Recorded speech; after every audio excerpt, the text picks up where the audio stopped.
Гледачи, се враќаме со проширените содржини за дневникот од 17 часот. Првата вест е веста за Пастрмалијадата. 11-та поред, од 15 до 17 септември ќе се одржи во Штип, се разбира, а гости ќе бидат еминентни музички звезди од Бугарија, Македонија, Србија, околните земји. Во најавата ги кажав нивните имиња и организаторите очекуваат скоро 180.000 гости, но и зошто да не, да се сруши рекордот по изедени пастрамалии и пријатно поминување на Пастрмалијадата на сите гости во Штип. Македонски, српски, хрватски и бугарски бендови ќе ја разгорат атмосферата на 11-та поред Пастрмалијада што ќе се одржи наредниот месец во Штип. Првата вечер на 15 септември ќе настапат Сузана Спасова, Галија и бугарскиот бенд Кикимора. Саботата е резервирана за Дивле јагоди и Лепа Брена, а овогодинашната манифестација ќе заврши со настапите на Тања Савик и Јелена Розга. Проценка е некаде околу 50 до 60.000 луѓе може би да се случи на вечер да има во Штип, со оглед на тоа дека веќе имаме големи најави од соседните држави, посебно од Република Бугарија. Пастрамалијата која ќе биде направена од 200 грама тесто и 150 грама месо ќе чини 120 денари. Организаторите упатија апел угостителите да се придржуваат кон мерките. Апелирам и до сите угостители да оно што го договоривме на состаноците околу грамажата, квалитетот, да се придржуваат во сите 3 дена. Значи тоа да го испочитуваат и да се промовираме во најдобар ред. Во изминативе 11 години Пастрмалијадата прерасна во бренд, а неофицијалната статистика покажува дека за овој период во Штип дошле над 1 милион гости. Од 2007 до 2016 година изедени се некаде околу 400 до 500.000 пастрамајлии. Во овие 3 дена, поради поголема сигурност, предвидени се измени во сообраќајот, а локацијата останува непроменета. Сцената ќе биде поставена на раскрсницата до Иле.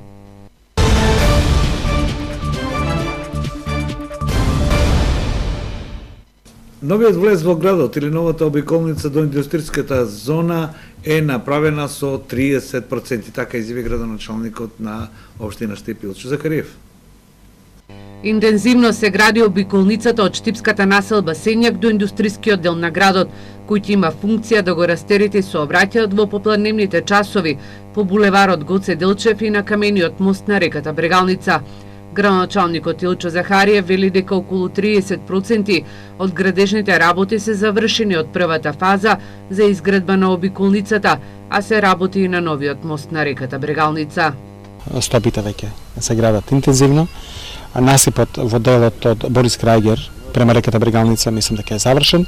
Завршен е и насипот од делот на патот што води од улица Доктор Слободан Јовановски према касарната до Баргала исто така. Следува значи тампонирање, ивичњаци и нормално асфалтирање. Захариев забележа дека изградбата на ваква сообраќајница во Штип се случила пред 50 години. Првата фаза од проектот чини околу 700.000 евра, средства обезбедени од буџетот на општина Штип. Втората фаза од обиколницата опфаќа поврзување на улицата Вејко Влаховиќ во населбата Пребек до бањата Кежовица, каде и мостот на реката Брегалница кај познатата Штипска бања ќе се проширува. На овој начин Штип и Штипини ќе добиете една обиколница од која ќе има корис секој граѓанин, посебно населението кој живее во населбите Автокоманда, Дузлак, Сењак и Баби, тоа е некаде околу 25.000 жители, ќе има корис индустриската зона затоа што ќе се патува побрзо, побезбедно, поевтино, а сите оние задржување гужви кои ги имавме на камениот мост во населбата 8 ноември веќе нема да постојат. Рокот за изградба на обиколницата според тендерската постапка е 6 месеци, но доколку се појават одредени пречки, тој може да се пролонгира. Од СВР, како и секоја година, оваа година два пати испраќаат апел преку нас медиумите до вас, почитувани сограѓани од регионот, за мерките кои треба да ги преземете во овој период. Еве што велат тие. Крадците не мируваат, посебно се активни кога граѓаните се на одмор. СВР апелира пред да ги напуштат своите домови граѓаните да ги преземат неопходните мерки за заштита од кражби. Следува период на празнични викенд, слободни денови и одмори, а многумина граѓани планираат да патуваат. Од полицијата потсетуваат да се обезбедат домовите од несакани посетители, а клучеви од домовите, оние кои ќе патуваат, можат да остават кај луѓе кои ги познаваат и соседите. Апелираме до сите граѓани пред да ги напуштат своите домови, да ги преземат сите неопходни мерки за заштита на истите од кражби, односно да ги заклучат влезните врати, вратите од терасите, балконите, гаражите и подрубните, сите вредни предмети да ги внесат и заклучат во соодветна просторија, да ги остават внатрешните и надворешните светла вклучени и да го остават клучот на соседот на кој му веруваат. Апелираме внимателно да се користат социјалните медиуми, како и објавувањето на слики и места каде што престојуваат, бидејќи на тој начин стануваат лесен плен за кражби. При напуштање на своите возила да не оставаат предмети кои предизвикуваат внимание, како што се ташни, мобилни телефони, куфери, лаптоп, компјутери и слично. Поради зголемена фреквенција во сообраќајот, внимателност при управувањето со возилата, прилагодување на брзината и секако воздржување од употреба на алкохол. Секторот за внатрешни работи Штип укажува на сите граѓани, согласно Законот за прекршоците против јавниот ред и мир, да ги почитуваат одредбите, особено оние кои што се однесуваат на прекумерно консумирање алкохол, кој потоа може да биде причина за предизвикување на повеќе прекршоци од областа на јавниот ред и мир, да се воздржат од употреба на алкохол кога седнуваат зад воланот, а брзината на движење да ја прилагодат и приспособат спрема условите и состојбата на патиштата за социјал безбедност, лична и безбедност на останатите учесници во сообраќајот. Од секторот за внатрешни работи Штип апелираат сите сомнителни безбедности појави да се пријавуваат на бесплатниот телефонски број 192.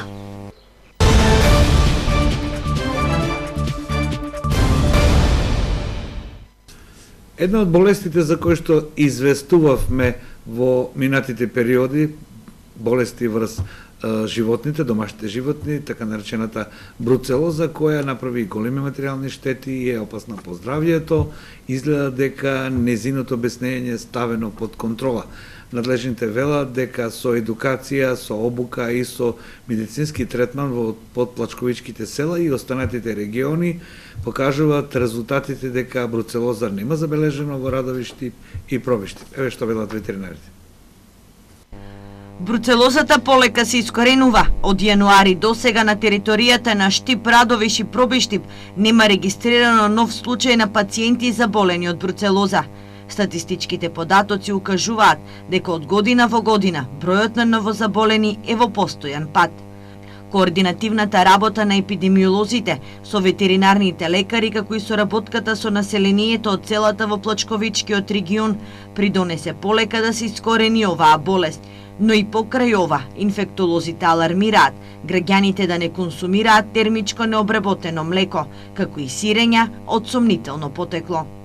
Препораките за заштита од таа болест, која за цела среќа нели е енормно намалена како бројка на заболувања, се да се внимава со свежото млеко, односно да не се пие нетермички обработено млеко, да не се јадат млечни производи кои немат поминато периодот на ферментација, односно не помалку од 3 месеца за сирењето, а секако и препораката дека сето тоа што се чува во фрижидер на ниска температура, па и во ладилник, значи не е сигурно, значи пак треба термички да се обработи и месото и млекото. Енормно потење, зглобни и мускулни болки се главните симптоми кои укажуваат дека пациентот е заболен од бруцелоза. Бруцелозата има симптоми кои за цела среќа ние добро ги научивме сите лекари, така да и општите доктори се многу едуцирани за препознавање на симптомите на бруцелозата, а тоа се секоја фебрилност што трае подолго време, како пролонгирана температура, понатаму енормно потење, високи вредности на температурата во ноќните сати, кои се пратени со профузно, рековме, потење и зглобни и мускулни болки. така да тие се препознаваат како акутна фаза, а може болеста да оди како хроничен тек, што често пати завршуваат и на ортопедија, со укочување на некој зглоб, па дури таму се диагностицираат и се препраќаат кај нас. Клучно за превенцијата и искоренувањето на болеста е вакцинацијата на добитокот, возрастните, грла и подмладокот, што масовно почна од 2008 година, како идентификација на животните, која овозможи следење на нивното движење. Вестите се небрзото известување за се она што се случува околу нас, затоа ќе ви прочитам и една вест од студио. Повреден рудар во рудникот во Злетово. 43 годишниот рудар од Пробиштиев се здобил со тешки телесни повреди при извршување на работни задачи додека бил во јамата. Несреќата се случила вчера околу 10 часот, а рударот се здобил со скршеници и намекмечување на подколеницата на десната нога. Со болничко возило во собственост на рудникот тој бил пренесен во здравниот дом Пробиштип, од каде по укажаната лекарска помош бил пренесен во клинички центар Штип. Поради сериозноста на повредите, рударот е хоспитализиран во клиниките во Скопје.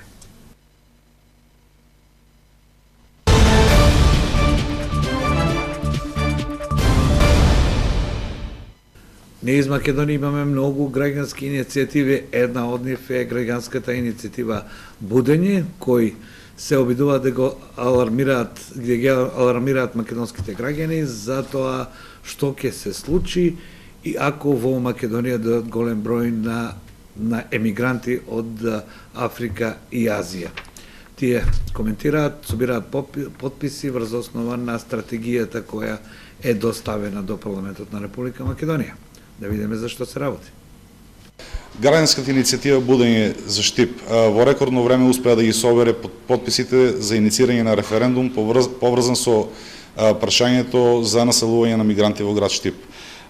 Поради големиот интерес на граѓаните на град Штип, поставени се повеќе пунктови низ повеќе населби на нашиот град, каде што луѓето ќе можат да се потпишуваат. Сакаме да појасниме дека ние како граѓанска иницијатива сочувствуваме со проблемите со кои се соочуваат и илјадниците луѓе кои се приморени да ги напуштат своите домови, но наша цел е да укажеме на последиците кои би можело да настанат со промена на демографската карта. Оваа прилика е користам да ги повикам граѓаните будно да ја следат, да ги следат активностите на оваа граѓанска иницијатива. Значи, сакам да напоменам прво, оваа тема, без разлика на тоа што ќе се случува во иднина, е достојна за внимание, бидејќи од суштинско значење за нашиот град. И второ, она што сакам да го потенцирам е дека станува збор за исклучително аргументирана иницијатива.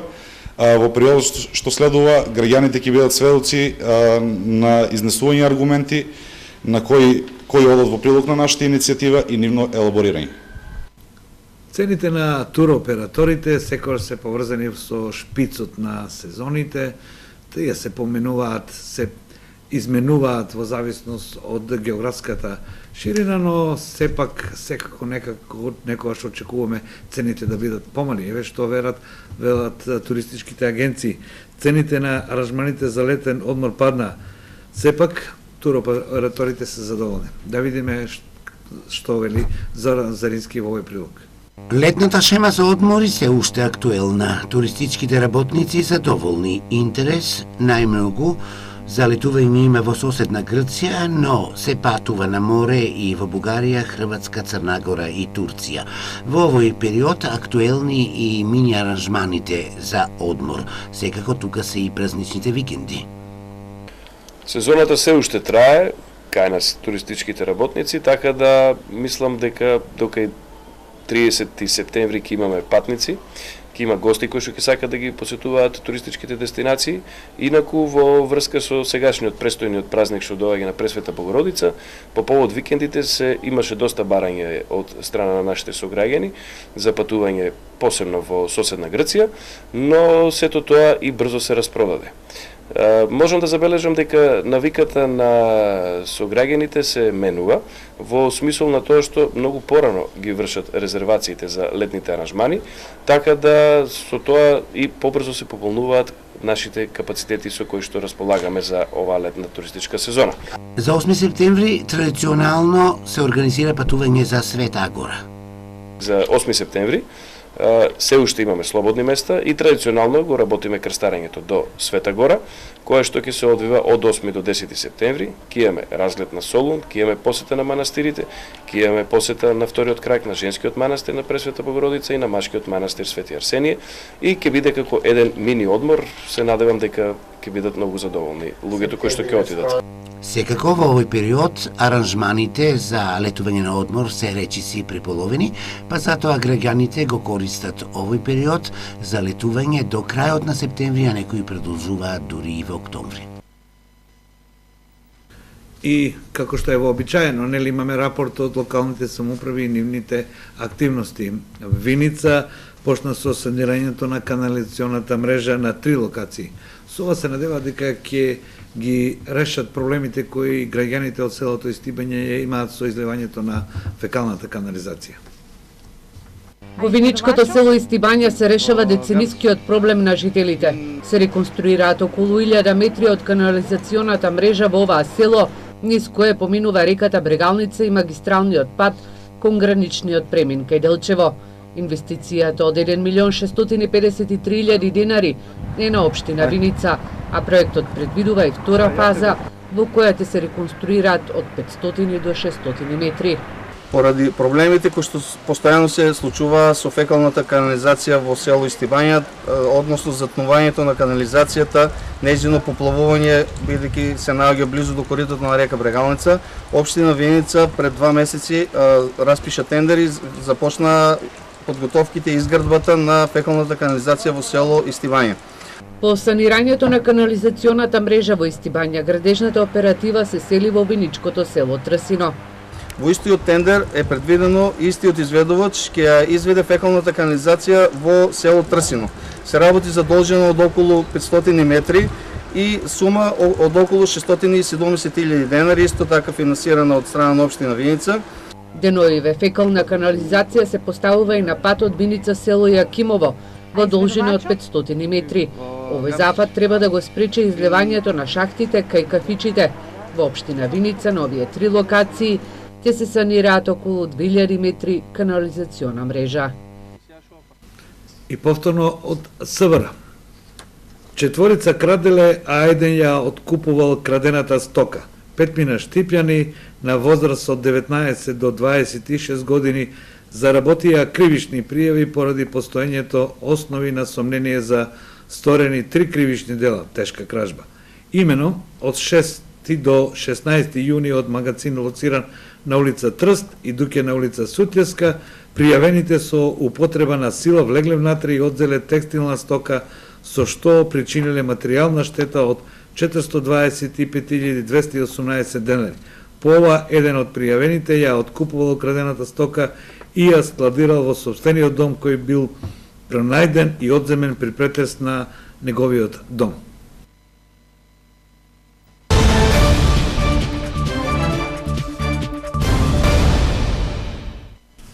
Време е за спортот, како вишна на шлак, како што вели поетот, нели? В недела на езерото Младост се одржи традиционалниот велешки и пливачки маратон, на кој ќе настапат 9 членови на пливачкиот спортски клуб Челични Оштип, ама и еден ветеран, а нашиот ветеран Драги Расимов Пушка известува за ова. По успешниот настап на Охридскиот пливачки маратон, на кој Марија Ристовска го освои одличното второ место, членовите на пливачкиот спортски клуб Челични Оштип ги очекува нов тест. Во водите на езерото Младост тие по трет пат ќе се напреваруваат во конкуренција на 70 на пливачи и ќе бараа своја лична и клубска афирмација. Ова трета година поред како учествуваме со наши дечиња. Ова година имаме најголема бројка со која ќе учествуваме, значи ќе учествуваме со 10 наши членови. Во машка категорија ќе бидат Иван Киров, Смилјан Нашков, Христијан Јанков, Матеј Трајчев, Кире Главев и Шјаков Филип, додека во женска категорија ќе се натпреваруваат 4 наши пливачки, тоа се Антонија Доновски, Марија Ристовска, Марија Цонецка и Вероника Заштевска. Имаме уште во една категорија, тие ќе се натпреваруваат на 2,5 км долгата патека која што ќе биде на Велешкото езеро. И имаме уште еден во ветерани ќе се направува Кира Рабаво, кој што ќе му биде втора година исто така поред ќе се направува во оваа категорија. Во 3 категории ќе се плива на 2,5 км, на 5 км и на 10 и како што има и во рекреативен дел на 2,5 км. Ќе учествуваат околу 70 пливачи од цела Македонија, бидејќи ова е исто така и државно првенство во маратонско пливање во организација на Пливачка федерација на Македонија и се надеваме на успех на нашите деца да ги повторат од минатата година, да испливат што подобри резултати и се надеваме на некое прво до трето место. Сега година Евгени Попаце веќе втора година поред како мотив доаѓа да плива на 10 километарска долгата патика, се надеваме дека и ова година ќе биде исто така дел од оваа патика како и неговиот брат кој што пливаше минатата година, па се надеваме на успешни резултати. Според календарот на Пливачката федерација на Македонија, на програмата останува да се организира уште доеранскиот пливачки маратон, кој треба да се одржи на 2 септември. Ова беше се што ви спремивме за овој дневник од 17 часот, ги исцрпивме сите содржини, но ве повикуваме да видите со нас и во 20 часот. Останете со нашата програма. Довидување до 20 часот.